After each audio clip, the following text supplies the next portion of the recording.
11 horas e 6 minutos, a gente segue ao vivo aqui com o Câmara Total. Mirna Abreu está nos nossos estúdios, então é hora das notícias da Metrópole de Campinas e a gente começa falando sobre saúde. Seja bem-vinda e bom dia, Mirna. Bom dia, Gabriel. Bom dia a você aí de casa. E hoje a gente traz o boletim epidemiológico de Campinas no que diz respeito às doenças respiratórias. É aquele boletim semanal emitido pela Prefeitura de Campinas. A gente começa falando dos dados da Covid-19 em nossa cidade. São 251.034 casos confirmados, com 5.224 óbitos devido à Covid-19.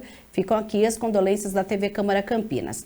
E no boletim epidemiológico que foi emitido nesta segunda-feira, atualizado no dia 25, a gente acessa os dados do atendimento em nossa cidade. Olha, de acordo com os números, que é chamada semana 28, que abrange de 1º de maio, os dados são de 1º de maio, que desde o começo que foi mensurado, até o dia 16. Então, essa semana, ela corresponde aí à semana, olha, de 10 a 16 de julho.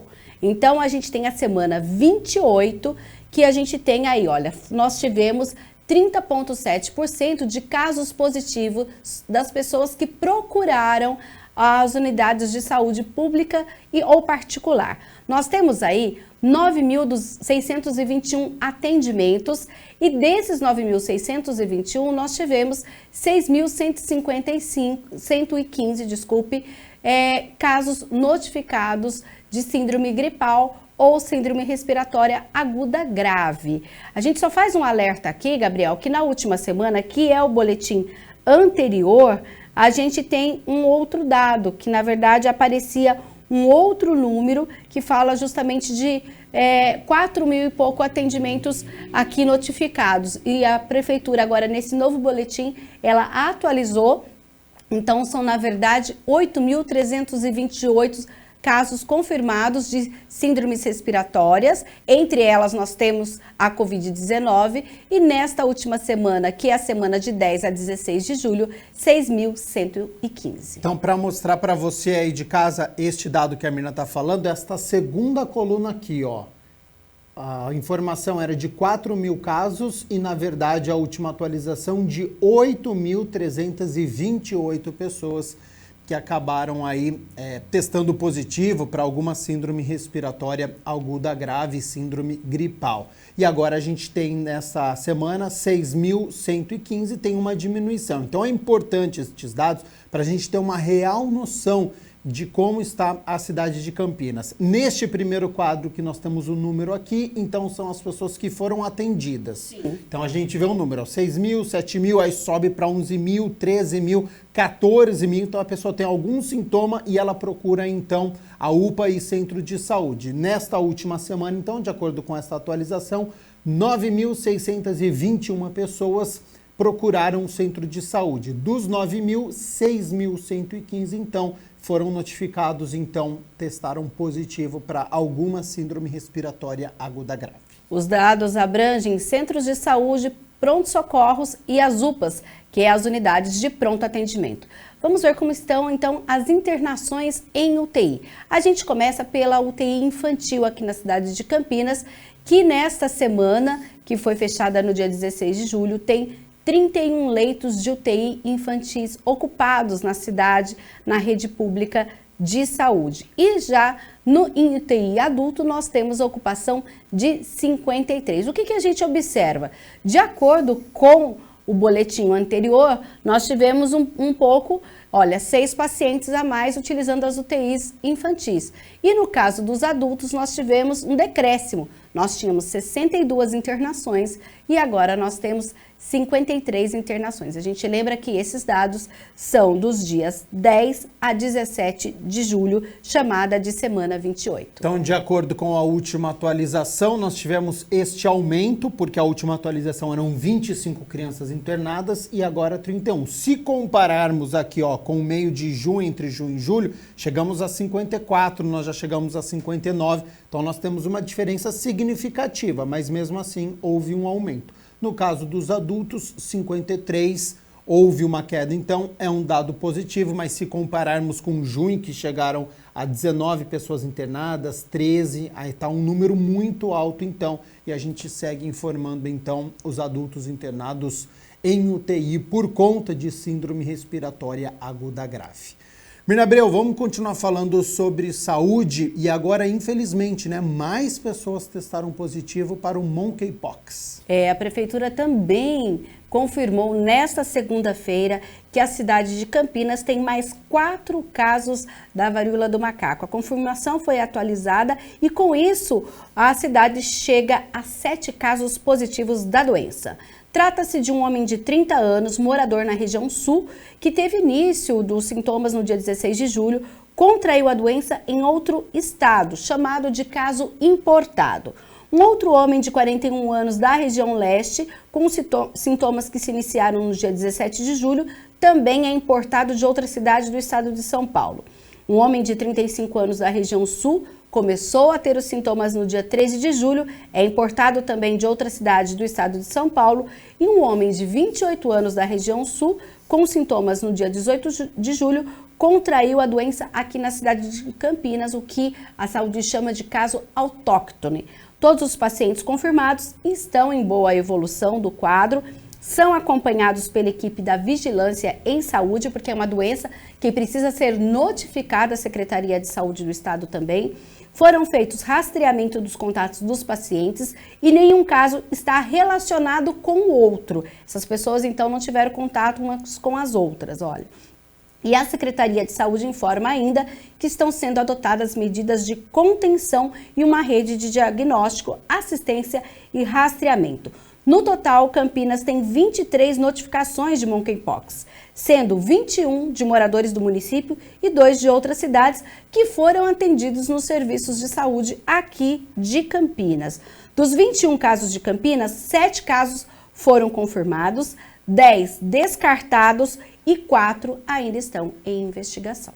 Você que está nos acompanhando, tem alguma dúvida sobre o monkeypox, sobre essa varíola, em relação à vacinação, a sintomas, qual é o jeito de transmissão desse vírus? Pode enviar o seu questionamento para o número do nosso WhatsApp, 19 é o nosso DDD, 978293776, o número está aqui embaixo da sua tela. Daqui a pouco, ao meio-dia, eu vou entrevistar Raquel Stuck, ela que é infectologista da Unicamp, vai tirar todas as dúvidas sobre o monkeypox. A gente vai fazer uma análise da cidade de Campinas, o que representa estes 7 casos que já foram confirmados, os casos de investigação, o panorama do nosso país, mais de 600 casos no Brasil já foram confirmados, 75 países também já confirmaram a presença do monkeypox. Então, você que está nos assistindo, tem alguma dúvida sobre este assunto? Agora é o momento de tirar todas as dúvidas. Recebeu alguma coisa no WhatsApp? Ficou em dúvida? Manda pra gente que ao meio-dia eu converso com a especialista, com a Raquel Stuck. Mirna Abreu, a gente segue aqui com as notícias da metrópole de Campinas. Vamos falar sobre cultura agora, porque tem uma exposição, hein? A gente tem uma exposição cultural que traz um pouco da realidade social aqui da nossa região. Olha, como as relações de conflito e tensões territoriais da região do interior de São Paulo refletem na cultura, no meio ambiente e nas relações entre a população local. Essa é uma das questões que a mostra Terra Rasgada busca trazer ao público. Em cartaz, hoje no espaço Marco do Vale, organização cultural localizada no centro da cidade, a exposição reúne artistas do interior de São Paulo. E a mostra vai até o dia 27 de agosto. A entrada é gratuita e a visitação é de segunda a sexta, das 9 da manhã, ou seja, já começou, até as 5 horas da tarde, aos sábados, das 9 ao meio-dia, no espaço Marco do Vale, que fica na rua Doutor Quirino, 1856, no centro da cidade. Mirna Abreu, você começou as notícias da metrópole de Campinas falando sobre saúde, falou sobre cultura agora. Vamos unir as duas coisas para falar sobre um documentário na parte de cultura, só que sobre o SUS, que é a parte de saúde. É um documentário que vai ser exibido hoje? Isso, hoje à noite, lá no Espaço Cultural Maria Monteiro, que fica na Vila Padre Anchieta, na região norte de Campinas. É o documentário de Silvio Tendler, Saúde Tem Cura. A obra apresenta a história da criação e a implantação do SUS, o Sistema Único de Saúde no Brasil. A entrada também é gratuita e depois haverá inclusive uma roda de conversa falando sobre o SUS e as soluções para as políticas públicas de saúde. Quem realiza essa mostra é o Conselho Municipal de Saúde e o Conselho de Saúde da UPA Padre Anchieta, que são os conselhos que tratam ali do atendimento à saúde, claro, do SUS.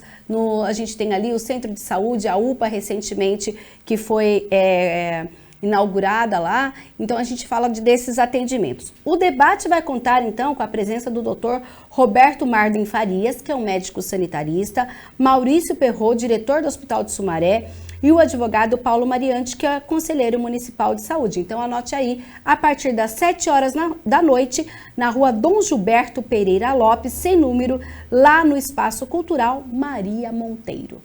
Vamos falar agora sobre trânsito e sobre a Blitz educativa para os motociclistas. Ontem cerca de 500 motociclistas participaram de mais uma Blitz educativa na Avenida José de Souza Campos. E nós temos antenas e também materiais educativos que foram distribuídos. Mais antenas corta-pipa serão distribuídos nesta quarta-feira, a partir das 2 horas da tarde, lá na Avenida Teodoreto de Almeida Camargo. As duas ações são alusivas ao Dia do Motociclista, comemorado em 27 de julho, e integram a campanha 3Rs, que busca reduzir acidentes e mortes envolvendo motociclistas. E de trânsito, transporte, a gente fala sobre educação, porque no próximo fim de semana acontece um concurso muito aguardado. Milhares de pessoas estão aguardando para a área de educação. Cerca de 5.600 inscritos farão prova no próximo domingo e os locais já foram publicados no Diário Oficial aqui do município de Campinas e também no site da VUNESP, que é quem vai realizar o concurso, em que são oferecidas 44 vagas aí no setor de educação. Para se ter uma ideia, olha, o cargo mais concorrido é o de professor de educação física, com 323,5 candidatos por vaga. Depois nós temos para professor de história, que são 283 candidatos por vaga, e depois língua portuguesa, que são 556 candidatos disputando 2 vagas. Então, a gente lembra que a prova no próximo domingo, dia 31, terá início a 1h da tarde e os candidatos devem chegar com pelo menos 60 minutos de antecedência. No caso de intérprete de Libras, que também é um dos cargos, vão ser 3 horas para concluir os testes e para os demais, a prova vai durar até 4 horas. Das 44 vagas oferecidas, 39 são de ampla concorrência, 4 para pessoas pretas e pardas e 1 para pessoa com deficiência. A remuneração varia entre 3.327 e 7.426 e também os aprovados terão direito ao auxílio alimentação no valor de R$ 1.350. E boa sorte desde já a todos os candidatos, porque vai ser um concurso bem concorrido, hein, Mirna Abreu? Vamos voltar a falar sobre trânsito agora, porque tem uma mudança no bairro Chácara Campos dos Amarais. Ali perto do cemitério dos Amarais, cemitério Nossa Senhora da Conceição, olha, a gente tem agora sentido único de tráfego na rua Pedro Estancato. A medida é necessária para aumentar a segurança de pedestres e condutores na circulação e disciplinar o sentido. A mudança ocorre entre o trecho da Avenida Neide Modesto de Camargo e a Rua Gustavo Stuart, com este sentido de circulação de veículos. A alteração já saiu no Diário Oficial de hoje, passa a valer a partir de 10 horas da manhã desta quarta-feira. Portanto, você que circula aí no Campo dos Amarais, atenção, porque amanhã a gente tem mudança sentido único na Rua Pedro Estancato. E atenção, você morador do Jardim Monte Belo, porque vai ficar sem água amanhã na quarta-feira, Mirna? Isso, amanhã das 8 horas da manhã até as 2 horas da tarde, porque a Sanasa vai realizar um serviço de limpeza e desinfecção do reservatório aí do Jardim Monte Belo. Por isso, ela recomenda que as pessoas, os usuários desse bairro, façam a reserva de água antecipadamente, ou seja, hoje. Inscrições para a educação de jovens em adulto em Hortolândia. Quem está interessado, dá tempo ainda, Mirna? É a segunda etapa e vai até sexta-feira. Atenção, você que é morador de Hortolândia e tem mais de 15 anos, a inscrição para o EJA, Educação de Jovens e Adultos, aí da cidade, a gente tem lá na Prefeitura de Hortolândia, você entra no site e tem todos os critérios. A inscrição pode ser feita até sexta-feira. A gente lembra que nós temos alguns critérios, 15 anos completos ou mais para concluir o ensino fundamental, que é do 1º ao 9º ano na rede municipal de ensino. A gente tem ainda os critérios, olha, é preciso ir até uma das 4 escolas, que você confere quais são as escolas aí no site da prefeitura, o endereço aparece aí no seu vídeo, www.hortolandia.sp.gov.br. Você tem que ir a uma dessas escolas das 8 da manhã às 5 da tarde ou à noite, levando o seu comprovante de endereço, o seu documento de identidade, o cartão cidadão, foto 3x4, histórico escolar ou declaração de já ter estudado anteriormente em alguma outra escola. Também a vaga na MF Marleciene Priscila Presta Bonfim, lá no Remanso Campineiro, para os alunos que queiram participar do EJA, alunos que sejam surdos. Essa escola é exclusiva para esses alunos, então não perca essa oportunidade. E as informações no www.hortolândia.sp.gov.br. Mirna Abreu, muito obrigado pelas notícias da Metrópole de Campinas. Volta daqui a pouquinho com as notícias do Legislativo? Combinado, a gente traz aqui as notícias das ações e o resultado de cada uma delas aqui dos vereadores de Campinas.